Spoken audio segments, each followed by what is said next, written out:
Hi guys.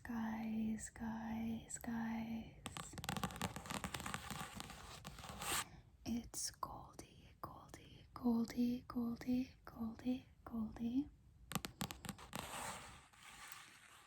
Thank you for joining me today for a new video. So I'm going to just start the video off by lighting a candle.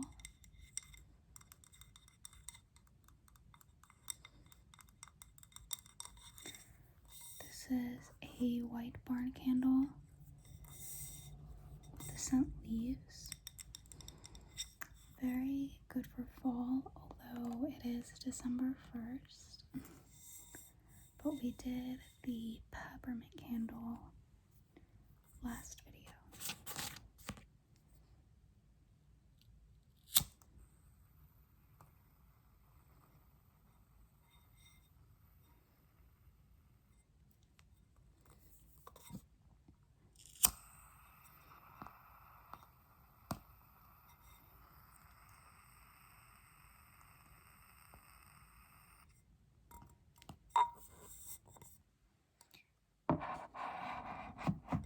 I would have preferred to have recorded this at night, just sort of for the ambiance, but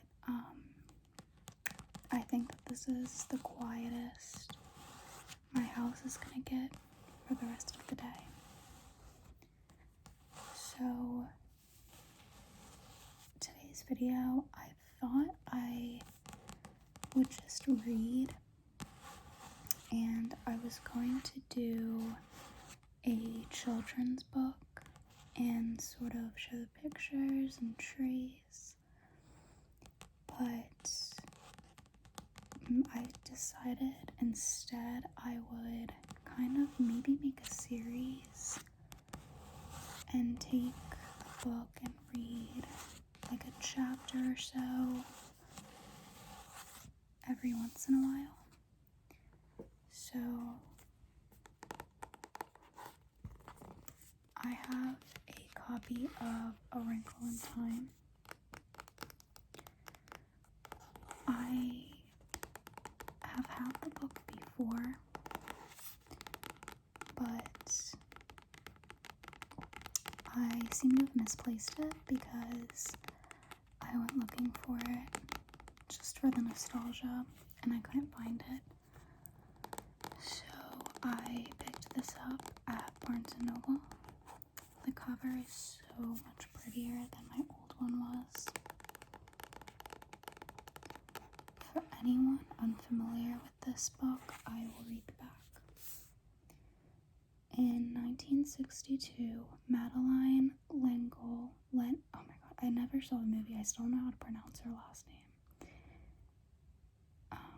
The author, Madeline L'Engle debuted her novel A Wrinkle in Time, which would go to win the 1963 Newbery Medal.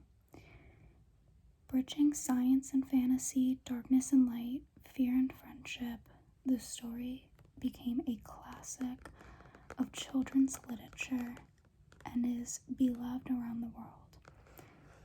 Now Disney is taking it to the silver screen. Let me try to find... I want to try to find the actual summary. I don't know if I have one in this. I'll just start, I guess.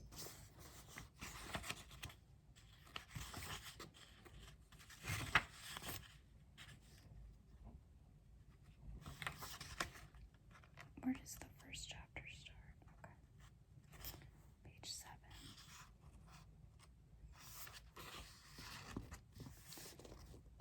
Chapter 1, Miss Whatsit.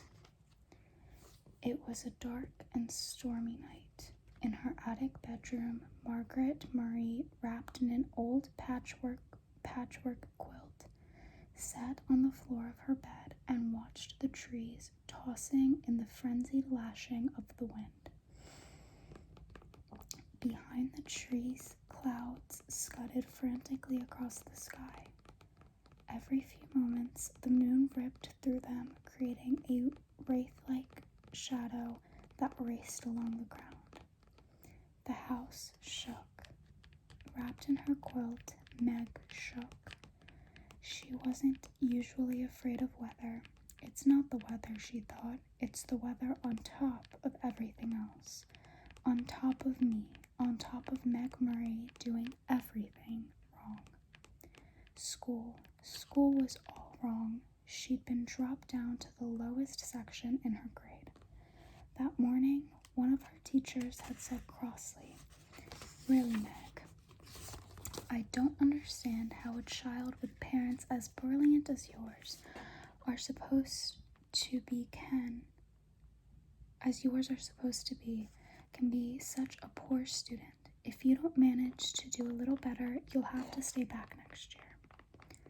During lunch, she'd roughhoused a little to try to make herself feel better, and one of the girls said scornfully, "After all, Meg, we aren't all grammar school kids anymore.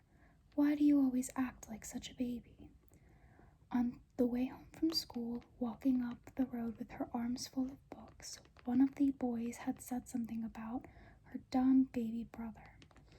At this, she'd thrown the books on the side of the road and tackled him with every ounce of strength she'd had, and arrived home with her blouse torn and had a big bruise under one eye. Sandy and Denny, her 10-year-old twin brothers, who got home from school an hour earlier than she did, were disgusted. "Let us do the fighting when it's necessary," they told her. "A delinquent, that's what I am," she thought grimly. "That's what they'll be saying next. Not mother, but them, and everybody else. I wish father," but that was not possible, to think about her father without danger of tears. Only her mother could talk about him in a natural way, saying, "When your father gets back." Gets back from where? And when? Surely her mother must know what people were saying, must be aware of the smugly vicious gossip. Surely it must hurt her as it did Meg. But if it did, she gave no outward sign. Nothing ruffled in the serenity of her expression. "Why can't I hide it too?" Meg thought. "Why do I always have to show everything?" The window rattled madly in the wind, and she pulled the quilt close to her. Curled up on one of her pillows, a gray fluff of kitten yawned, showing its pink tongue, tucked its head under again, and went back to sleep. Everybody was asleep, everybody except Meg. Even Charles Wallace, the dumb baby brother, who had an uncanny way of showing when she was awake and unhappy, who would come so many nights tiptoeing up the attic stairs. To her, even Charles Wallace was asleep. How could they sleep? All day on the radio, there had been hurricane warnings. How could they leave her up in the attic in a rickety brass bed, knowing that the roof may be blown off the house and she tossed out into the wild night sky to land who knows where? Her shivering grew uncontrollable. "You asked to have the attic bedroom," she told herself savagely. "Mother let you have it because you are the oldest. It's a privilege, not a punishment." "Not during a hurricane, it isn't a privilege," she said aloud. She tossed the quilt down to the foot of the bed and stood up.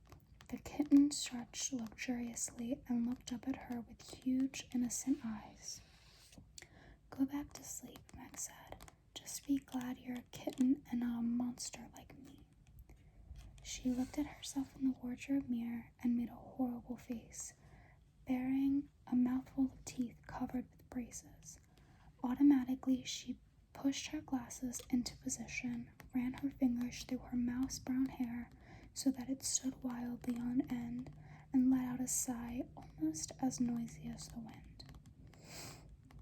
The wide wooded floor floorboards were cold against her feet. Wind blew in the crevices about the window frame. In spite of the protection the storm sash was supposed to offer, she could hear wind howling in the chimneys.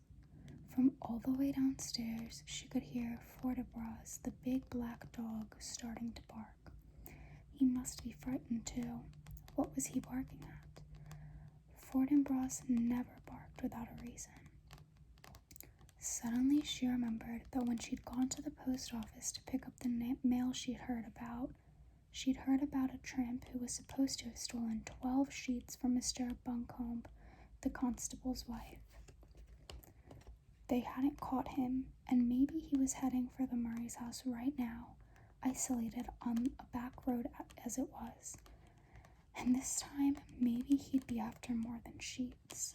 Meg hadn't paid much attention to the talk about the tramp at the time, because the postmistress, with a sugary smile, had asked if she'd heard from her father lately. She left her little room and made her way to the shadows of the main attic, bumping against the ping-pong table. Now I'll have a bruise on my hip on top of everything else, she thought. Next she walked into her old doll's house. Charles Wallace's rocking horse, the twins' electric trains. Why must everything happen to me? She demanded of a large teddy bear. At the foot of the attic stairs, she stood still and listened. Not a sound from Charles Wallace's room. On the right, on the left, in her parents' room, not a rustle from her mother sleeping alone in the great double bed. She tiptoed down the hall and into the twins' room, pushing again at her glasses as though they could help her see better in the dark. Denny's was snoring. Sandy murmured something about baseball and subsided. The twins didn't have any problems. They weren't great students, but they weren't bad ones either. They were perfectly content with the succession of a B and an occasional A or C. They were strong and fast runners and good at games, and when cracks were made about anybody in the Murray family, they weren't made about Sandy and Denny's. She left the twins' room and went on downstairs, avoiding the creaking 7th step. Fortinbras had stopped barking. It wasn't the tramp this time. Fort would go on barking if anybody was around. But suppose the tramp does come. Suppose he has a knife. Nobody lives near enough to hear if we'd screamed and screamed and screamed. Nobody'd care anyhow. I'll make myself some cocoa, she decided. That'll cheer me up, and if the roof blows off, at least I won't go off with it. In the kitchen, a light was already on, and Charles Wallace was sitting at the table drinking milk and eating bread and jam. He looked very small and vulnerable sitting there in the big old-fashioned kitchen. A blonde little boy in faded blue Dr. Denton's, his feet swinging a good 6 inches on the floor. "Hi," he said cheerfully. "I've been waiting for you." From under the table where he was lying at Charles Wallace's feet, hoping for a crumb or two, Fortinbras raised his slender dark head in greeting to Meg, and his tail thumped against the floor. Fortinbras had arrived on their doorstep, a half-grown puppy, scrawny and abandoned one winter night. He was, Meg's father had decided, part Llewellyn setter and part greyhound, and he had a slender, dark beauty that was all his own. "Why didn't you come up to the attic?" Meg asked her brother, speaking as though he were at least her own age. "I've been scared stiff." "Too windy up in that attic of yours," the little boy said. "I knew you'd be down. I put some milk on the stove for you. It ought to be hot by now." How did Charles Wallace always know about her? How could he always tell? He never knew or seemed to care what Denny's or Sandy were thinking. It was his mother's mind and Meg's that he probed with frightening accuracy. Was it because people were afraid of him that they whispered about the Murray's youngest child? who was rumored to be not quite bright. I've heard that clever people often have subnormal children, Meg once overheard. The two boys seemed to be nice, regular children, but that unattractive girl and the baby boy certainly aren't all there. It was true that Charles Wallace had seldom spoke when anybody was around, so that many people thought he'd never learn to talk. And it was true that he hadn't talked at all until he was almost 4. Meg would turn white with fury when people looked at him and clucked, shaking their heads sadly. "Don't worry about Charles Wallace, Meg," her father had once told her. Meg remembered it clearly because it was shortly before he went. There's nothing the matter with his mind. He just does things in his own way and in his own time. I don't want him to grow up to be dumb like me, Meg had said. "Oh, my darling, you are not dumb," her father answered. "You're like Charles Wallace. Your development has to go at its own pace. It just doesn't happen to be the usual pace." "How do you know?" Meg had demanded. "How do you know I'm not dumb? Isn't it just because you love me?" "I love you, but that's not what tells me. Mother and I given you a number of tests, you know." Yes, that was true.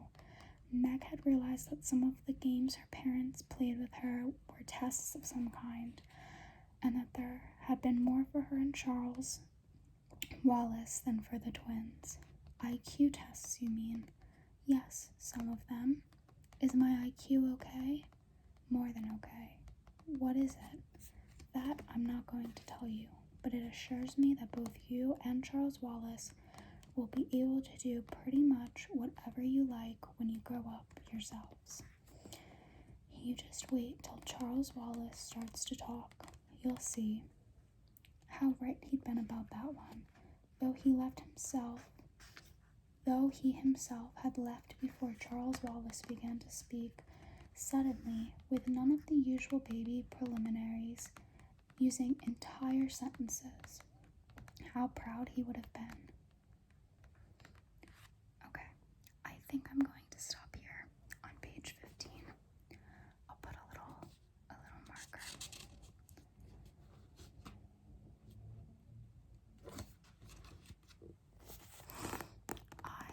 I really like book videos. I think they're super relaxing, almost nostalgic. I'm a very big reader, and so if you'd like a book collection video, or I could even do like a monthly faves type of thing if that's something that's like interesting. I would love to do that. Also, let me know if you prefer soft spoken or whispering. I did soft spoken because it reminds me of being in primary school and having like the librarian read to us. But in most other videos I do prefer whisper, so just let me know. I would go on more, but the soft spoken does kind of tense my throat a little bit, so this is all we're gonna do for now before my throat hurts too bad. If you enjoyed, just let me know and I can keep going with the book and we can like get through all of it in this little series. Yeah, and I'm sure next time we go we'll get into the good stuff, the more magic-y type of thing. So anyway, leave me a comment, tell me what you want to see, if you enjoyed, and I will see you in my next one. Sweet dreams.